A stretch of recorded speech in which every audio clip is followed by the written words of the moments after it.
Welcome to the Unapologetic Man Podcast, the only podcast that's all about self-improvement, confidence, success, women, and being a man without making any apologies for it.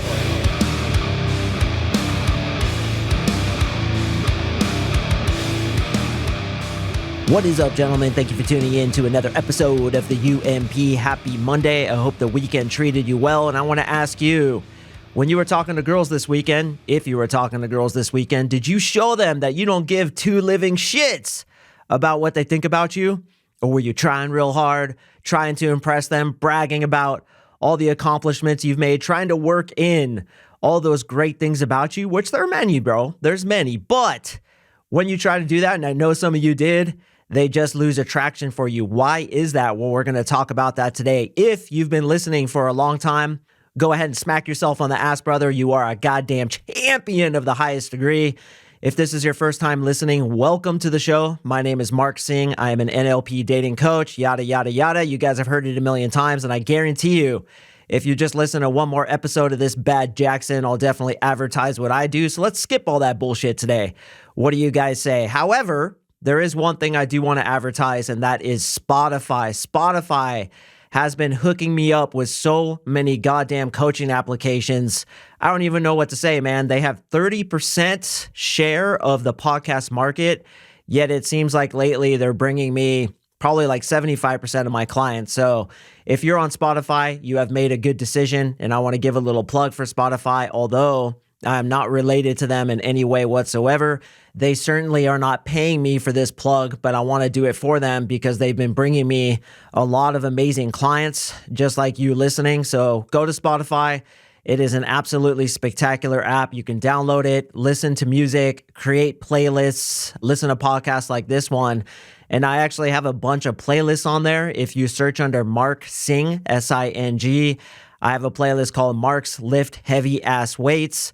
I have a meditation playlist. I have a feel-good music playlist. I have all kinds of playlists on there. It'd be awesome if you guys follow that and kind of listen to that soundtrack that goes in my life and hopefully in your life too. And we'll be listening to the same music together. So Spotify is where you want to consume all your music, but legit, I do recommend it. I listen to it all the time, and I really think it is a great app, so please use it. All right, boys, today we are going to talk about how to show women that you don't give two shits about what they think about you, which ironically is one of the best ways to get them attracted to you. Why is that?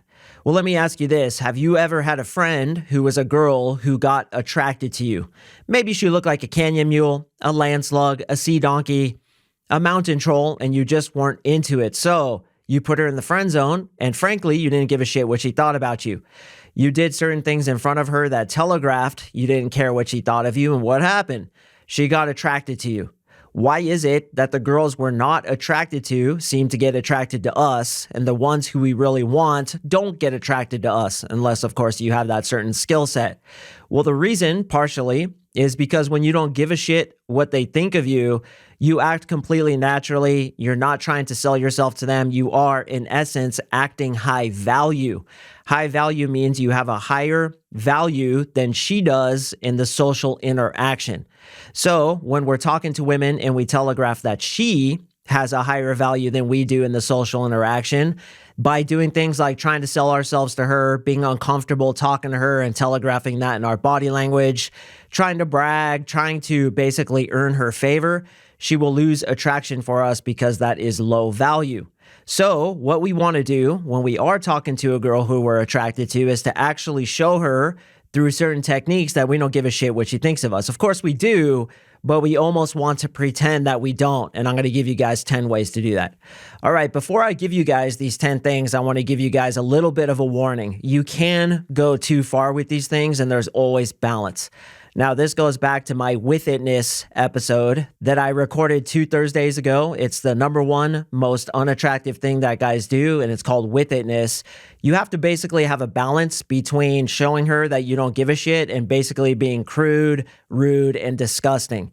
You don't want to show her that you don't care about certain things like your hygiene, your body fat, what you're doing in life, and your accomplishments, but instead you want to show her that you care about your life, you're super pinned, you run a tight battleship, you're launching a fusillade of championhood off the starboard bow, but you don't care if she sees it or not, and you don't care about her opinion of you. That's the most important thing. So I'm going to tell you guys some things here that for all intents and purposes seem like you're just being a crude, rude son of a bitch, but in fact, it's simply to communicate that you don't care what she thinks. Now, if you go up to a girl and tell her, hey, listen, I don't care what you think of me, it really won't have the same impact as if you show it. That's why I always say in my coaching, show, don't tell. Show that you're a champion. Show that you're ambitious. Show that you don't give a shit what she thinks of you, and then she will get attracted to you. But if you tell her what a champion you are, how ambitious you are, how successful you are, and that you don't care what she thinks of you, she will not get attracted to you. Because basically telling her, what does that do? That telegraphs that you do care. So it's almost sub-communicating the opposite of what you're trying to tell her, and that's why it doesn't work. Okay, so the first thing, and I'll do this all the time when I'm talking to girls, is I'll kind of grab onto my fat a little bit and be like, damn, dude, I like how I'm getting a little bit chubby lately. It's keeping me warm during these cold winter months. Or I like how I'm getting a lot of fat in my butt. I'm getting this badonkadonk butt so that when I sit down, it's the most comfortable thing ever. It's like having a pad with me everywhere I go, and it's always comfortable. Okay, so by telling her that you're gaining a little bit of fat and it's keeping you warm, or you're getting that McDonald's provided badonkadonk butt and you really like it, that shows her that you don't give a shit what she thinks. Okay, another thing I often do, and God, I do this all the time, is talk about why I wouldn't be good for her in the way of sexuality.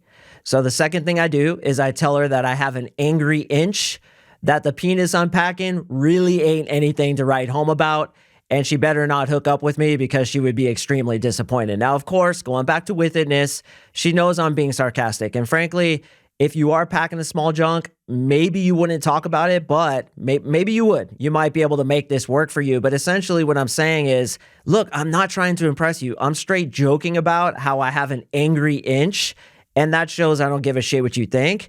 And I'll even take my thumb and I'll kind of like jab her in the arm with it and be like, watch out, the angry inch is going to get you. And it totally cracks them up. Quick side note, when it comes to penis size, I just saw this weird documentary about Rome and their history. And you know how all Roman statues have like super small penises on their statues? Well, in Roman times, they actually considered having a small penis to be a virtue because they understood that blood had to go down to the penis. And if you had a big penis, it took more blood away from the brain and you weren't that smart. So back in Roman times, if you were hung like a donkey, people would think you were stupid and it was less attractive to women. Can you believe that shit? So society often dictates what it is that we think is attractive, what it is we get insecure about. But for those of you guys listening who are a little bit insecure about your package, just think about that. If you were alive in the Roman times, you would actually be more attractive because you have a smaller penis. I find that so interesting how society can dictate such massive things that give you guys such hangups and such insecurities. If you were just born 2,000 years ago in Italy, you wouldn't have that insecurity. You'd feel really proud about your angry inch. All right, on that note, I also tell women that I'm a bad kisser. I always say this in the podcast, but I tease about how I do the helicopter tongue maneuver, the jackhammer tongue maneuver. I like to collide with teeth and basically bite her tongue, and kissing me is the worst thing ever. So oftentimes when they're like, so why don't you have a girlfriend? I'll jokingly say it's because I'm a bad kisser. Yeah, I do the helicopter tongue maneuver. I spin it super fast.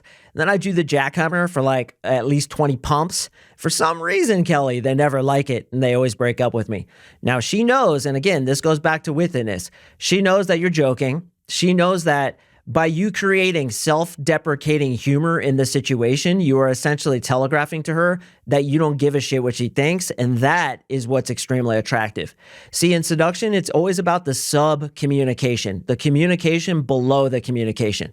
So when you guys go up to a woman and you try to brag about how you're a dentist, you're a lawyer, you own a Ferrari, or whatever awesome things you do, maybe you're wearing like a super tight shirt to show off your biceps and chest, it telegraphs to her that you care what she thinks, and essentially you don't think you're enough, just you standing there, just you in the conversation. Since this guy doesn't think he's enough, I am not attracted to him because he has to prove himself to me. Chicks hate when you try to prove yourself to them. Because what's subcommunicated is, again, that you don't think you're enough. However, when you say, oh, I like how I'm getting a little bit fat, that shows that you do think you're enough. In addition to this, and this is tip number 4, is blow your nose in front of her.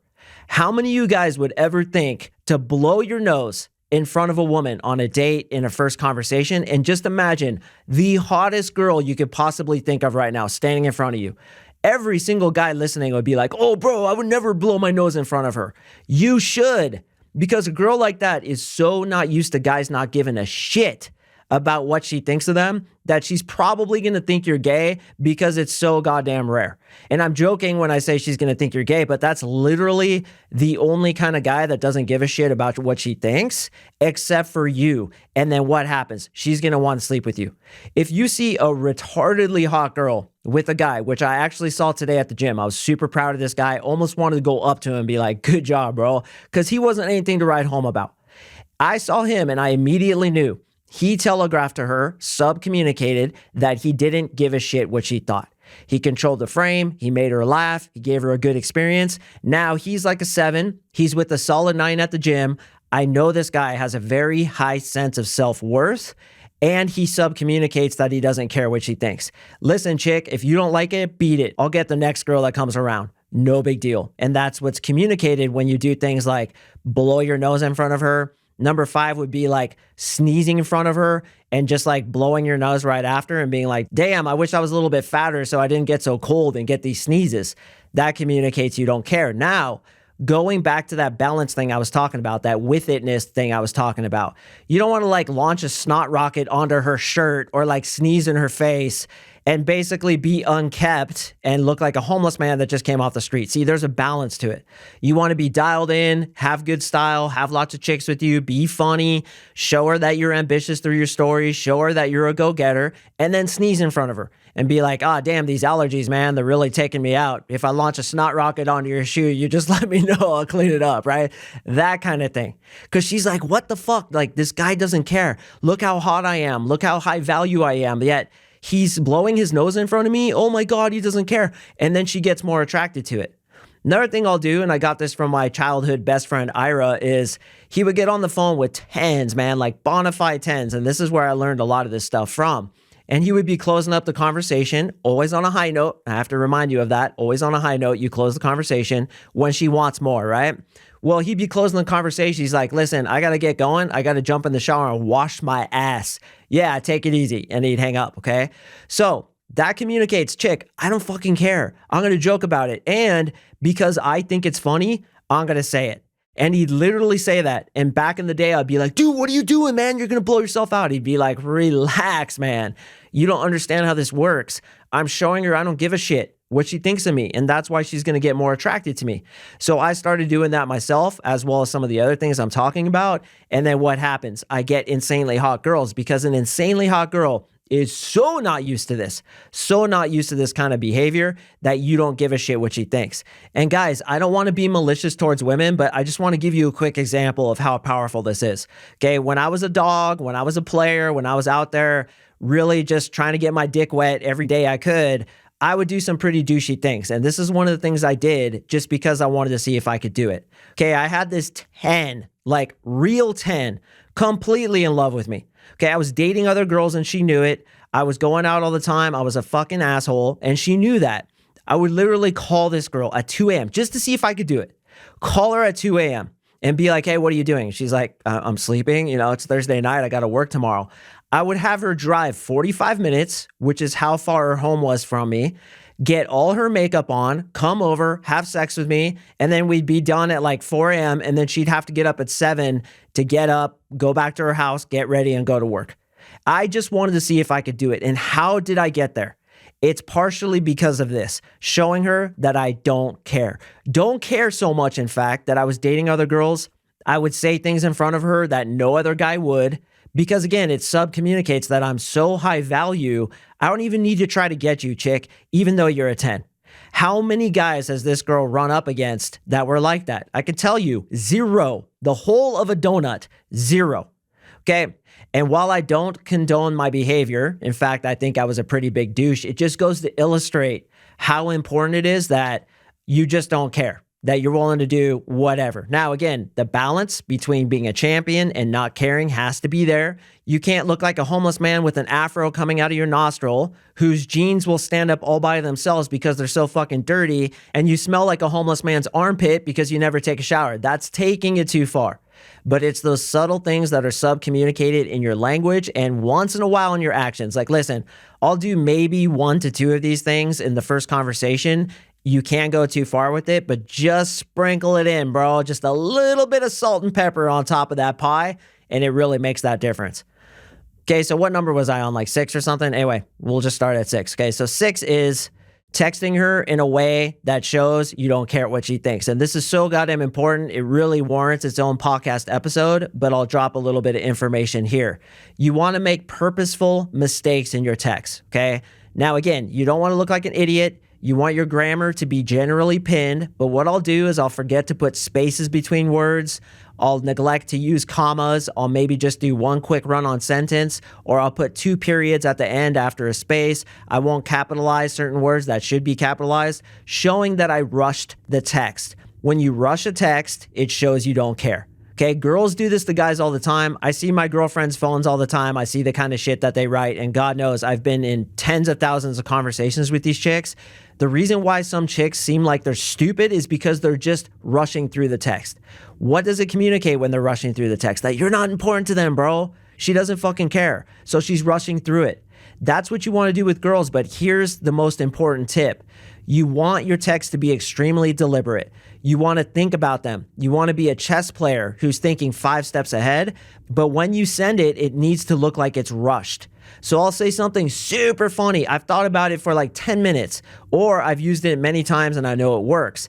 And then when I send it, it's like quickly written, and maybe I'll accidentally put a couple spaces in there, or I'll send like 2 texts quick in a row because I accidentally press enter, and it's like halfway through the sentence or halfway through the word, showing her that maybe I'm with somebody else, maybe I'm driving, maybe I'm about to go surfing, and I'm like putting on my wetsuit and I'm just dropping a quick text, and all that sub communicates that I don't care. Texting is an extremely important way to communicate that. And also, boys, and this is like tip number 8, I guess, is you want to have your reply times to text be unpredictable. A lot of guys recommend like, oh, you should wait like 3 days, you should wait 6 hours, you should wait whatever they say. Don't be predictable in your reply times. Sometimes you reply immediately. Other times it takes 8 hours. Other times it's 2 hours or 30 minutes. It depends on what you're doing. You want to communicate that you have a high value life. You're not trying to get anything from her. You're not predictable, and you don't give a shit. If you were talking to 4 girls, and this goes back to my golden rule of seduction, what would I do if I was dating 4 girls? Would I be predictable in my reply times, always replying just 10 minutes over the time that it took for her to reply to me? Or would I be random with it? Sometimes 6 hours, other times 5 minutes, other times immediately. Now, another thing I do is I base it off of her text, and I use reward and punishment. If she's participating, if we're having fun, if I see this moving in a positive direction where attraction is concerned, I'll reply quicker. If she's being boring, giving me 1-word answers, I'll reply much longer, if at all. So those are a few tips when it comes to texting. Again, this really warrants its own episode. All right, on your first date, do you think you should spend lots of money? No! I usually get out for 10 to 20 bucks by taking her someplace cool, eclectic, has a good vibe, but like happy hour at the sushi place or tapas or just quick drinks. I'm not going to spend a lot of money because I don't know this chick from Adam, man. I don't know who she is. I don't know if she's fun. Even if I've talked to her for a little while in the nightclubs, who the hell is she? So I'm spending 10 to 20 bucks. Again, you don't want to take her to McDonald's, but you want to show her, dude, I don't care what you think. You have to earn my dates. And if I have a Beamer or a Ferrari or a Porsche, I'll pick her up in it, but I never mentioned it because I'm not trying to impress her. And when I pick her up in it and she comments on it, I wouldn't comment on it. But if she commented on it, I'd be like, yeah, you know why you never want to date a guy with a BMW, right? And she's like, why? Because he's probably $400,000 in debt and he's going to drift it through the middle of an intersection and probably crash you guys because he wants to show off to you. Never date a guy with a BMW.